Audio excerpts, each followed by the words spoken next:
This week, Warren Buffett named his successor, a person named Greg Abel, to take over one day as the CEO.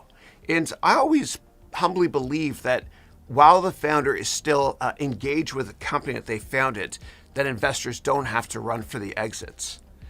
And Warren Buffett is not stepping down today, but eventually he will, of course. And it's wise to be preemptive and get ahead of this and groom a successor. Now, his successor, Greg Abel, has done a wonderful job over the past couple of decades, diversifying Warren Buffett's Berkshire Hathaway portfolio into Dairy Queen, BNSF Railroad, etc.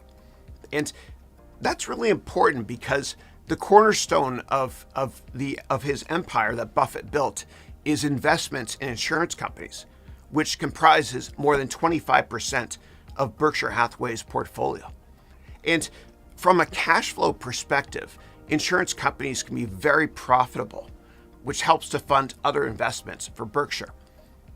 Now, Greg Abel is also incredibly well-spoken, and an important part of the brilliance of Warren Buffett as a brand is that he is an awesome communicator. He always has been.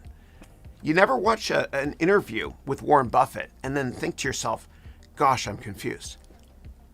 Warren Buffett's ability to speak in public and make complex stuff easy to understand is part of his genius.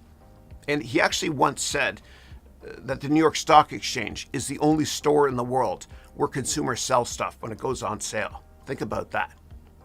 And Buffett also once guest lectured in one of my classes at Columbia, and his wife was teasing him. God bless her, she passed away. But his wife was teasing him that day in the year 2000. She was saying that the only book he brought on their honeymoon was the Intelligent Investor book. So if you haven't found your passion career-wise yet, ask yourself, if you could only bring one book on your honeymoon, what would it be? And whatever it is, that might be the passion you should pursue. And Warren Buffett does not have his Columbia master's degree on his wall. He's actually got a certificate of completion from the Dale Carnegie public speaking course.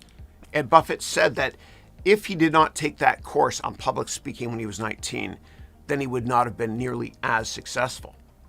So please practice public speaking and learn to enjoy it. And I teach this concept in a lot of detail in my MBA degree program. Now, the last thing I want to say on Warren Buffett is that he loves baseball. And sports is great boardroom talk, right? It's also great interview talk, which helps a lot when you network. So find out the interests or passions of people who are going to be interviewing you. And how do you do that? So what you do to bond is you go to their Twitter profile to see who they follow, so that you can spark up a conversation with them about a passion that you have in common with them.